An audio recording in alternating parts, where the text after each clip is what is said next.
Hi, I'm Marty Nemko. Today I want to talk with you about interrupting. It's more harmful than you think.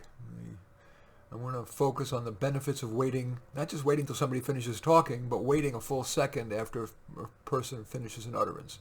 We all interrupt, and we all know that it's not beneficial to you or to your conversation partner, but we may not realize how detrimental.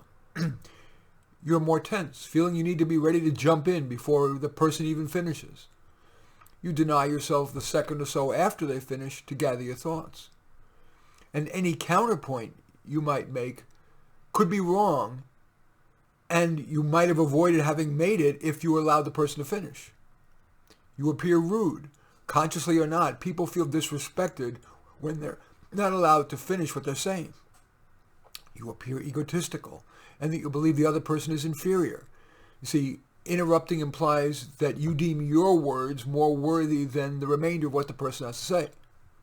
You appear uncontrolled. People are going to view you as not having the self-discipline to avoid being rude and egotistical. You lose power. When people talk, they often worry what you're thinking. If you wait until they finish, and indeed wait a second afterwards, their anxiety increases because you haven't jumped in, and that thereby bestows upon you more perceived power. Now, I could imagine you have objections, despite all of that. For example, you might say, hey, I'll forget what I was going to say. Well, the solution is to take a note, and that's particularly easy in the virtual meetings that are so common amid the COVID restrictions. And when that's not feasible, just say one word to yourself that will help remind you to make the point after your conversation partner finishes. Another potential objection is, hey, interrupting shows that I understand. After all, romantic partners prize being able to finish each other's sentences. But the benefit of that is outweighed by the liabilities. You can show that you understand the person by, after they finish, responding thoughtfully. Interrupting is not required. Another objection is, hey, if I don't interrupt, I'm going to seem too passive. I'll seem disinterested. Well, your body language can convey engagement, and your responses to the person's full statement will be of higher quality, which makes clear that you have been engaged. Another objection, the final objection I'm going to talk about now is somebody could think, hey, interrupting increases the conversation's energy. Well, that's true, but the benefits of that are usually dwarfed by the aforementioned disadvantages. Certainly, with people that you're confident enjoy the high energy of an interruptive conversation, you can do it more often. But even there, most such people would likely appreciate your letting him or her talk, and you derive the benefits of being more relaxed and having another second to think about what they've said before you speak up. Oh, I guess I have one more. An objection could be, some people welcome being interrupted, like when they've gone off track. Well, that's true, but that's a relatively rare exception. Don't let that rationalize your deciding that you're going to frequently interrupt. Okay, move to to-dos. The good news is that interruptus horribilis is curable.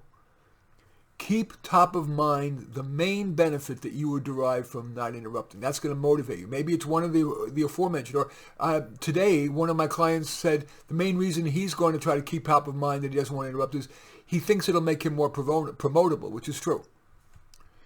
After the person finishes an utterance, do wait one full second before speaking. Say one Mississippi to yourself. That's going to help ensure that the person doesn't have more that he or she is eager to say. And it'll make clear that you're not just waiting for the person to finish, so you can dispense your pearls of wisdom.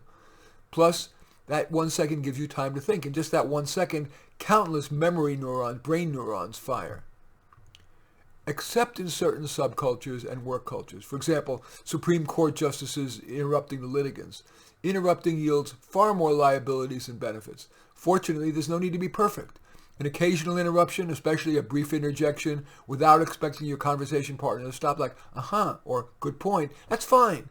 But one of the more realistic ways to up your professional game and your personal game is to reduce how often you interrupt. In any event, I do thank you for watching. I'm Marty Nemko.